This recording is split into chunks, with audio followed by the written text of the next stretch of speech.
Polícia prende membros de grupo criminoso que atua dentro e fora dos presídios. Todos os envolvidos vão responder pelos crimes de organização criminosa, associação ao tráfico de drogas e corrupção de menores. Insegurança em Joinville, cresce o número de homicídios no município e os crimes estão acontecendo com maior frequência durante o dia. O índice de homicídios em Joinville tem crescido a cada ano. No ano passado foram 95. Em 2015, o mês de junho ainda nem terminou e as estatísticas já registram 56 casos. Média de um assassinato a cada 3 dias. Investimentos na saúde. Comitiva do governo vistoria obras do Hospital Regional do Oeste. A unidade, após a ampliação concluída, vai se tornar a maior do estado. Dados alarmantes. Por ano, 700 mil acidentes de trabalho são registrados no Brasil. Já em Santa Catarina, o número chega aos 46 mil e deixa o estado na 6ª colocação do ranking nacional. Os dados são do INSS e com o maior número de casos é a indústria de aves, suínos e pequenos animais. E no futebol, final de semana com rodada completa para os catarinenses na Série A do Campeonato Brasileiro. O Band Cidade desta sexta-feira já está no ar.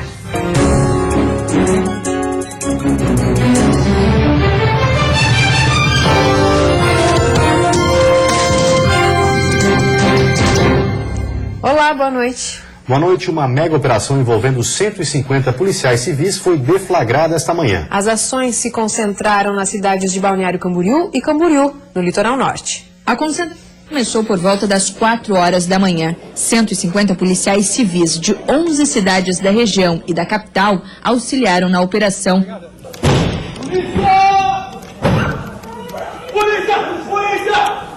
A operação para desmantelar uma facção criminosa que atua dentro e fora dos presídios catarinenses visa cumprir 28 mandados de prisão preventiva e outros 35 de busca e apreensão. 2 menores também são procurados. De pronto, o Poder Judiciário deferiu essas medidas cautelares e na manhã de hoje foi deflagrada a operação visando tanto o cumprimento das buscas quanto a prisão dessas pessoas. Todas as pessoas têm envolvimento com facções criminosas e por razão de, e com outros crimes, né? E por razão disso foi expedido mandado de prisão preventiva em desfavor deles. Nossa equipe acompanhou desde cedo a ação de um dos grupos da Polícia Civil.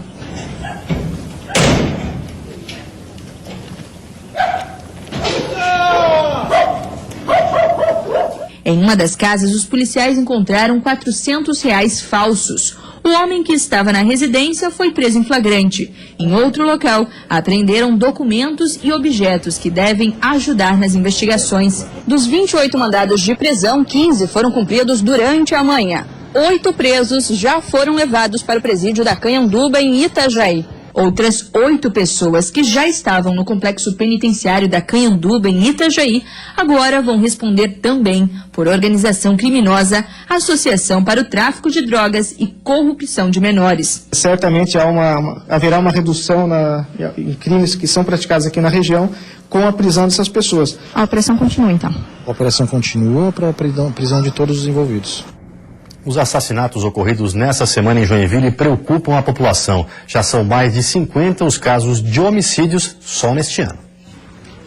A execução de um homem baleado a queima-roupa na saída de um shopping na região central de Joinville e a bala perdida que matou um menino de 6 anos na zona norte da cidade reforçaram o medo entre a população. O tiroteio em plena luz do dia que tirou a vida do garoto não foi o único no ano. Em janeiro, bandidos que iriam assaltar uma cooperativa de crédito entraram em confronto com um policial que estava de folga. Naquele dia, a troca de tiros também aconteceu à tarde. O índice de homicídios em Joinville tem crescido a cada ano. No ano passado foram 95. Em 2015, o mês de junho ainda nem terminou e as estatísticas já registram 56 casos. Média de um assassinato a cada 3 dias. A maior parte das vítimas é formada por jovens e adultos com menos de 30 anos. Que se verifica em todas as investigações e apurações que esses crimes são resultantes, obviamente, de uma disputa com relação às questões da droga. Infelizmente, hoje, isso é um flagelo na humanidade. O governo do estado admite que a situação é crítica. Evidentemente, a violência, sim, ela é grave, muito. Nossos números são os melhores do Brasil. O reforço de efetivo policial é um pedido antigo na cidade. O último foi feito através de um documento protocolado pelo Comitê de Segurança da região. Hoje nós teríamos uma necessidade de um aumento aí em torno de 60% em todas as carreiras policiais civis, não só para Joinville, mas para toda a região, para toda a segunda região policial civil. A falta de policiais para a segurança ostensiva e investigação não é o único problema. Segundo este coronel da PM, a impunidade também tem atrapalhado a polícia. Nós temos uma característica em Joinville que nós estamos prendendo só o 8º Batalhão cerca de 170 pessoas por mês. Ou seja,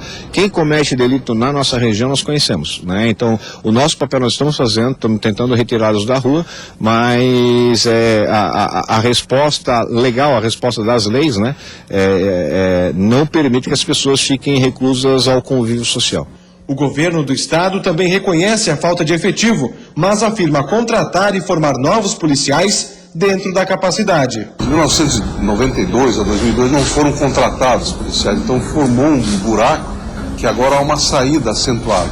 Os concursos estão sendo feitos, nossa capacidade de formação é limitada, nosso problema não é a entrada, está sendo o excesso na saída, nós estamos corrigindo a lei para tentar criar um estímulo, não para sair, mas para ficar. A gente está estudando, segunda-feira a gente vai reestudar todo o processo. Hoje é Dia Internacional de Combate ao Uso e Tráfico de Drogas. E para conscientizar sobre os perigos do envolvimento com esse mundo, em Joaçaba, hoje à tarde, o Centro de Assistência Psicossocial realizou uma caminhada. Pedro está em tratamento contra o uso de drogas há 2 anos e admite, depois de ter entrado nesse mundo, não é fácil sair. Agora que eu estou me recuperando, para mim é uma glória de Deus, né? Porque o que eu era para mim ser hoje, que na sociedade ninguém gostava de mim. E é por conhecer de perto os malefícios do vício que os pacientes atendidos no Centro de Assistência Psicossocial de Joaçaba saíram para uma caminhada para marcar o Dia Internacional de Combate às Drogas. O grupo passou pelas principais ruas do centro da cidade, com o objetivo de conscientizar a população. Incluir a sociedade nessa luta, né, que os profissionais da saúde sozinhos não conseguem combater.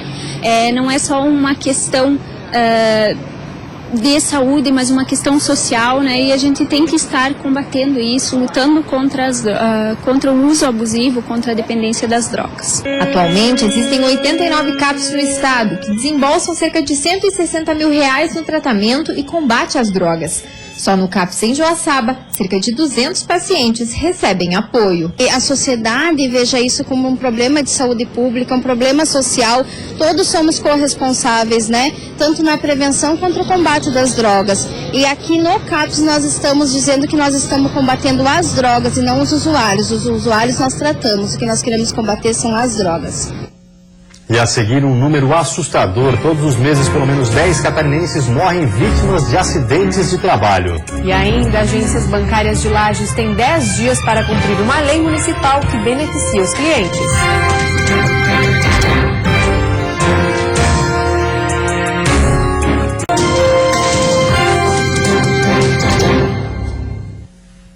Os acidentes de trabalho põem Santa Catarina em destaque no país. Todos os meses, mais de 10 trabalhadores catarinenses morrem vítimas do ofício que exercem. Por ano, 700 mil acidentes de trabalho são registrados no Brasil.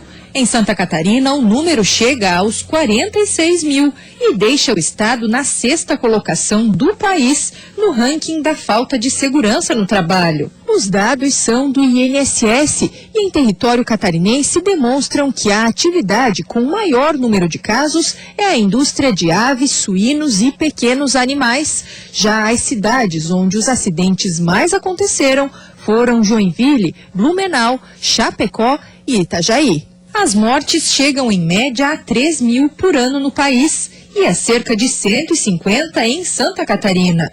Em Florianópolis, um encontro sul-brasileiro sobre o tema terminou hoje.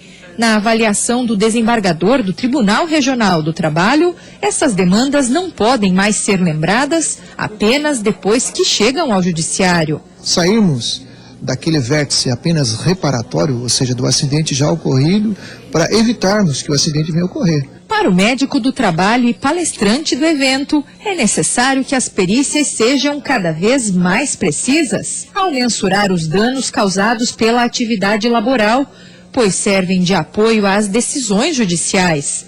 além da busca pelo equilíbrio, que deve ser constante. Se promover uma indenização mais justa, né? Quem comete um dano é responsável pelo dano causado, mas também ele não tem que ser responsável por um dano que ele não causou. Já para a doutora em psicologia e pesquisadora em saúde coletiva, a informatização, apesar de facilitar o trabalho, trouxe o estresse e aumentou a carga diária. Trabalhar e atuar, né?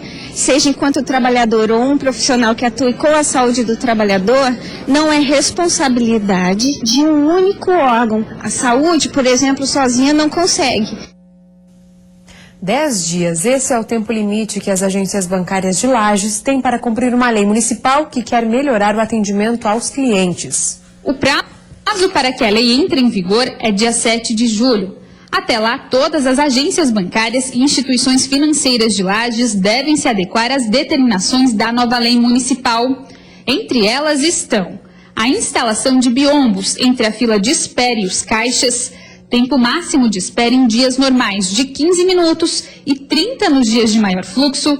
As agências também devem disponibilizar pelo menos uma cadeira de rodas para atendimento de pessoas com dificuldade de locomoção e ainda ter o número de funcionários compatível com o fluxo de usuários. Foi na Câmara de Vereadores da cidade que a lei foi proposta com base nas reclamações dos clientes. Até agora, 10% das agências bancárias vêm se adequando às medidas.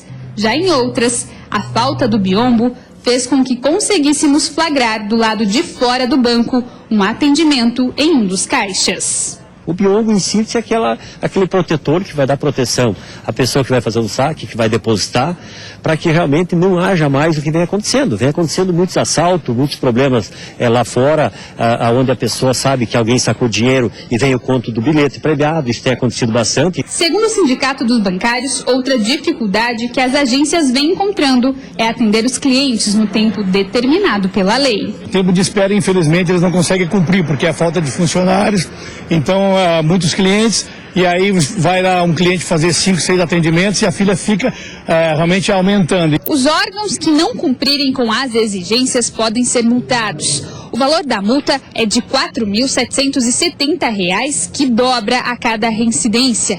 E o estabelecimento pode até ter as atividades suspensas, caso as medidas não sejam cumpridas. A fiscalização será feita pelo PROCON. A advogada faz um alerta para a importância da denúncia dos clientes que se sentirem lesados. Inclusive, a própria lei cita que as agências devem disponibilizar um aparelho telefônico para que o consumidor que se sentir prejudicado da própria agência, de dentro da agência, ele nos ligue para que a gente possa se dirigir até o local e verificar qual é o artigo da lei que não está sendo cumprido.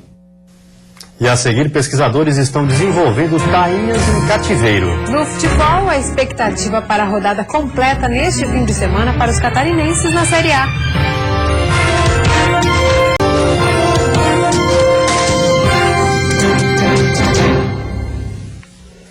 Em plena safra da tainha, uma notícia anima o setor. Pesquisadores estão desenvolvendo peixe em cativeiro e um dos objetivos do projeto é preservar a espécie.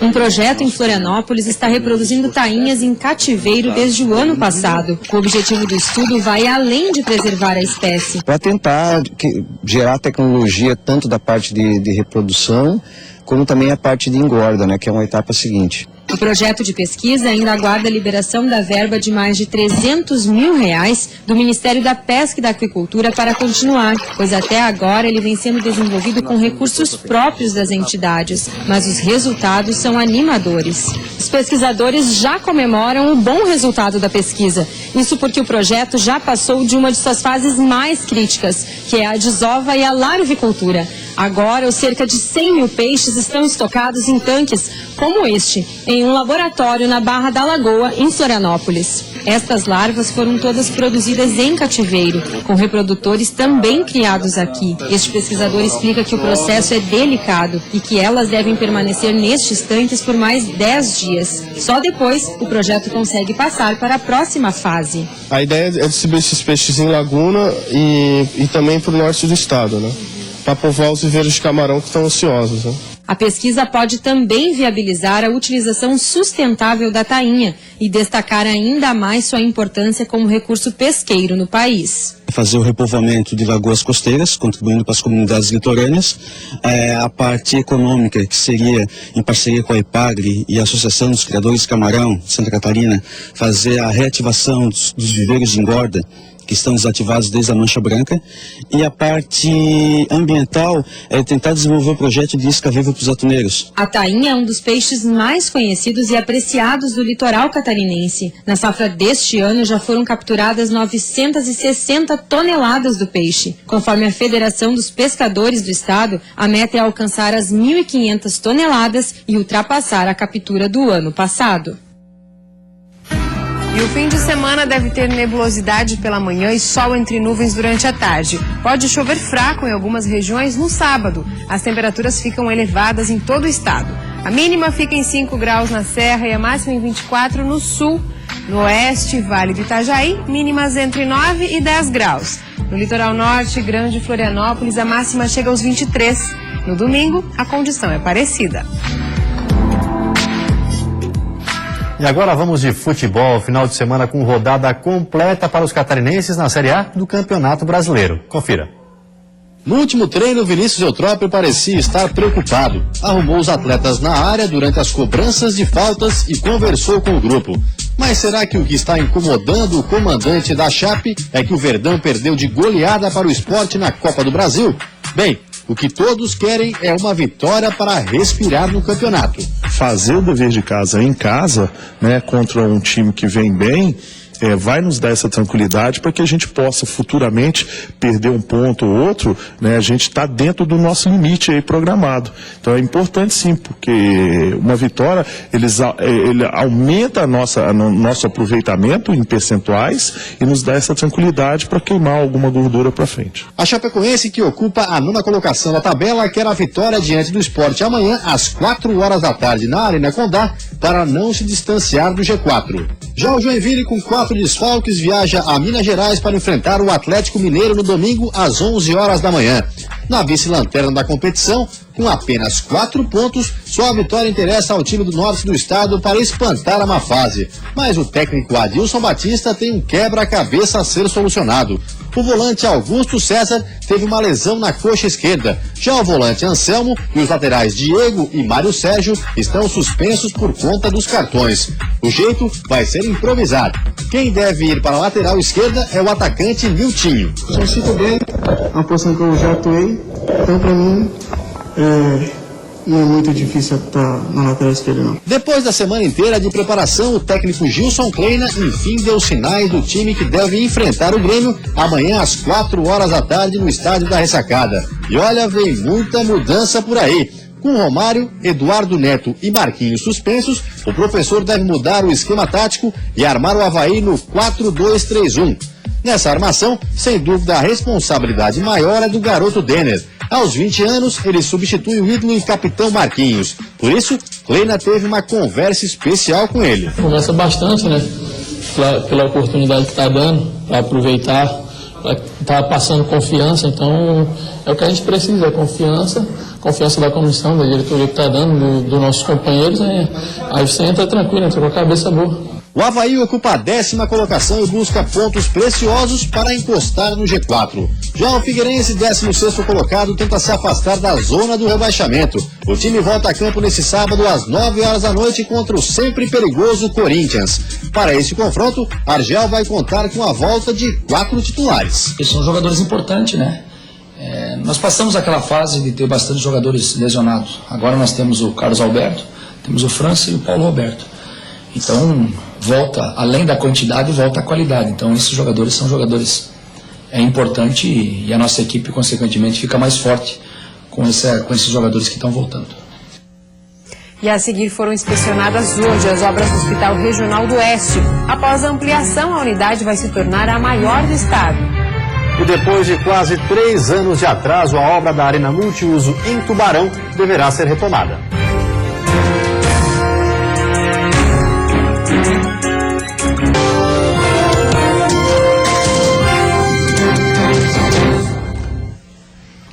A novela da construção da Arena Multiuso em Tubarão, no sul do estado, está muito perto de ter os últimos capítulos. Depois de quase 3 anos de atraso e mais de 6 meses de paralisação, a obra deverá ser retomada na próxima semana.